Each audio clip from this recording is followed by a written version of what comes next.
नमस्कार मित्रांनो. तर पुन्हा कर्तव्य आहे या मालिकेमध्ये आपल्याला पाहायला मिळते की वसुंधरा आपल्या फोनमधलं रेकॉर्डिंग दाखवत असते की आता हे बघ, हे माझ्याकडे फायनलचं रेकॉर्डिंग आहे. तेव्हा शार्दूल तिचा फोन चिरडून टाकतो. तेव्हा त्याचे आईवडीलसुद्धा आपण या मोबाईलमध्ये व्हिडिओ रेकॉर्डिंग केले हे असं दाखवतात. तेव्हा लकी म्हणतो की तुम्ही काय अशी चिंदीगरी करता, मी तुमचे हे दोन्ही मोबाईल एका मिनिटात फाडू शकतो, तोडून टाकू शकतो, तुम्ही पण ना काही माझं बिघडवू शकत नाही. तेव्हा वसू म्हणते की हो, मला माहीत होतं तुम्ही असं करू शकता, म्हणून अजून 2 पुरावे तुमच्या विरुद्ध तयार ठेवलेत. शार्दूल म्हणतो की अजून कोण?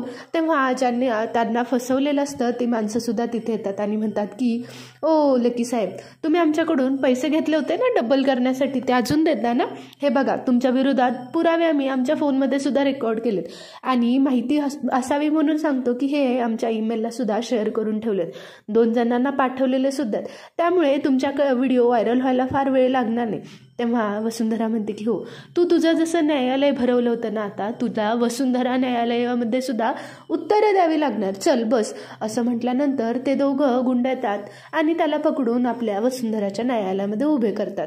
वसुंधरा म्हणते की चल आता तुझ्या पापांचा आणि चांगल्या केलेल्या कामांचा पण हिशोब करू. म्हणून ती एक फळ आणते आणि सांगते की हो, तू एक चांगला मुलगा आहेस, तू आम्हाला मोठ्या संकटातून वाचवलंस, आकाशरावांचा बिझनेस वाचवलास, जयश्री आईंचा तू 4था मुलगा झालास, चल त्याच्यासाठी तुला खूप सारे पॉईंट्स दिले, आता तुझी पापाची बारी. असं म्हटल्यानंतर ती आता वाईट कामांचे त्याचे गुण मोजायला चालू करते.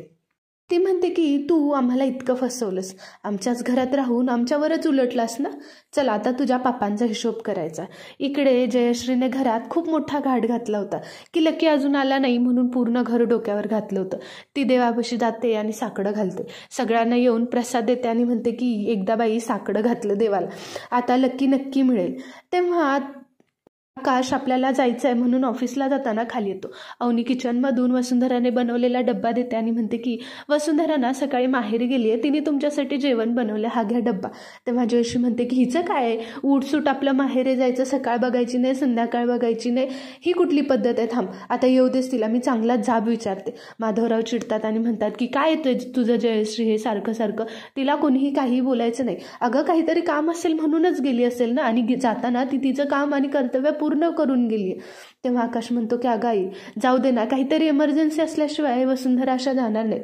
जयश्री म्हणते की अवनी तुला सांगितलं ना, सासू तू आहेस की मी आहेस, येऊ देस तिला, बघतेस तिच्याकडे. तेव्हा माधवराव चिडून उठतात आणि म्हणतात की तू नको बघूस, मीच जाऊन बघतो रानड्यांच्या घरी, तसे दिवाळीचे गिफ्ट जायचेच आहेत ना, जातो आणि गप्पा सुद्धा मारून येतो. जयश्रीला ह्याची बात पटत नाही की आपण नको म्हणत असताना ते त्यांचा हट्ट पूर्ण करण्यासाठी, आपल्याला खालीपणा दाखवण्यासाठी जायचं आहे.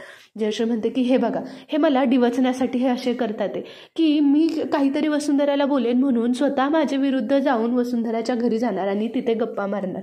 आकाश म्हणतो की मी गिफ्ट्स देऊन येतो, म्हणून तो स्वतः गिफ्ट्स घेतो आणि सांगतो की बाबा तुम्हाला आरामाची गरज आहे, तुम्हाला अजून 1 आठवडा तरी घर सोडून कुठेही जायचं नाही, प्लीज ऐका. माधवराव शांत बसतात, आकाशचं ऐकतात. ते खाली बसल्यानंतर आकाश म्हणतो की बरं मी गिफ्ट्स देऊन येतो, हे म्हणून ते जे रानड्यांना गिफ्ट्स द्यायचे असतात ते घेतो आणि गाडीत घालून डायरेक्ट वसूच्या घरी जायला लागतो. तेव्हा माधवराव रागाने बघतात. जयश्री म्हणते की हे काय आहे, जावई वानाखाली फक्त 20,000 रुपये दिलेत आणि ह्यांना गिफ्ट्स द्यायचे म्हणतात. ते माधवराव अजूनच रागाने बघतात. अवनी त्यांना शांत करते, म्हणते की बाबा शांत बसा. ते आपले नाईलाजाने शांत बसतात. इकडे वसुंधरा सांगायला लागते की तू आमच्या घरात नाव बदलून राहायला लागलास आणि आहेस कोण, आमचा शार्दूल, माझा नवरा, हे सांग ना, तू त्यांना सांग, म्हणजे त्यांना सुद्धा तू इथे का आलायस याचं खरं कारण सांगावं लागेल. एवढंच काय, तू कसं फसवणार आहेस आणि रिया कोण आहे हे सुद्धा त्यांना नक्कीच कळेल. असे म्हणून ती सगळ्यांना -1 करत त्याचे पूर्ण पाप दाखवायला लागते. तेव्हा हे म्हणते की तू त्याच्या मित्राच्या बायकोला फसवलंस, जबरदस्ती केलीस, हा सुद्धा गुन्हाच आहे. त्याचे सगळे शार्दूलचे गुन्हे ऐकायला लागते. शार्दूल पूर्णपणे जे प्लस पॉईंट होते त्यात पण पूर्ण मायनस करून घेते आणि 0 देते. त्याचे पूर्ण आरोप प्रत्यारोप होत असतात. वसू त्याला पूर्ण 0 मार्क दिल्यानंतर म्हणते की घे, तुझ्याकडे तर आता काहीच राहिलेलं नाही आहे, तू काहीच करू शकत नाही, तू तर ह्याच्यात पूर्णपणे हरलास रे. तेव्हा लकी खूप चिडतो आणि म्हणतो की ए वसुंधरा, तू माझं काहीही बिघडवू शकत नाही, अशी चिंदीगिरी माझ्यासोबत करू नकोस, लकी आहे मी, लकी विसरू नकोस.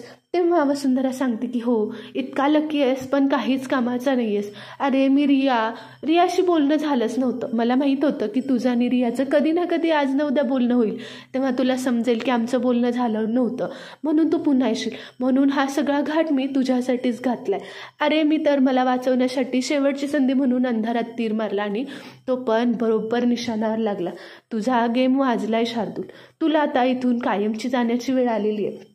शार्दूल म्हणतो की हो, सोडशील आता मला, चल जाऊ दे मला, काय करणार आहेस तू, असं म्हटल्यानंतर तो तिला अजूनच धमकी द्यायला लागतो. तेव्हा वसुंधरा म्हणते की तू काय करणार आहेस, तू काय करू शकतोस सांग मला. तू घरी जाऊन आईंसमोर रडशील, ही माझ्यासोबत अशी वागली, मी हिचा नवरा आहे, हीच माझा छळ करायची, हेच सांगशील ना. सांग, चल बिनधास्त सांग, मी तुला घेऊन जाते. अजून काय, तू पण ते सांग. तेव्हा मी पण सांगते ना तुझं काय खरं आणि काय खोटं. त्यासोबतच तुला तुझं इथं येण्याचं सुद्धा खरं कारण सांगावंच लागेल. तुझ्याकडे तसा काही चॉईससुद्धा नाही आहे. हे ऐकल्यानंतर वसुंधरा म्हणते की चला आता आपल्याला जायची वेळ झालेली आहे. तेव्हा शार्दूल अजून धमकी देऊन तिथून निघून जाण्याचा प्रयत्न करत असतो.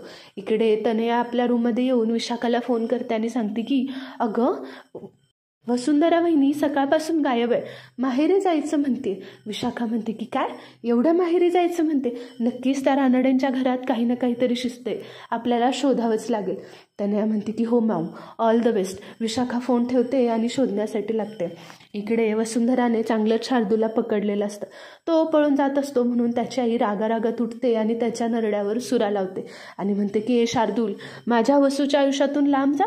तिला जर तू त्रास दिलास ना तर मी तुला मागे पुढे सुद्धा बघणार नाही मारताना. हे ऐकल्यावर शार्दूल म्हणतो की आई, तू माझी आई आहेस का तिची आई आहेस, कोणाची बाजू घेतेय. तेव्हा तिची आई म्हणते की शार्दूल, तुझ्यासाठी आम्ही काही नाही केलं. तुला लहानपणी एखादी गोष्ट नाही भेटली की तू डोकं आपटायच्याच भिंतीवर, एवढा हट्टी होतास तू. पण आता आमच्या आयुष्यातून लांब राहा. तुला मी शेवटचं सांगते, नाहीतर माझ्यासारखी वाईट कोणीच नसेल. इकडे आकाश वसुंधराच्या घरी पोहोचतो. बघतो तर काय, घराला टाळ आहे. तो म्हणतो की वसुंधरा इथे आलेच नाही, मग त्या गेल्या कुठे. घरातले सगळे गायब. तिथे काम करणाऱ्या माणसाला आकाश विचारतो की अहो घरातले सगळे कुठे गेलेत. हे ऐकल्यानंतर तो सांगतो की ते कुठल्या तरी निवास ठिकाणी गेले, तुम्ही जाऊ शकता ना तिथे.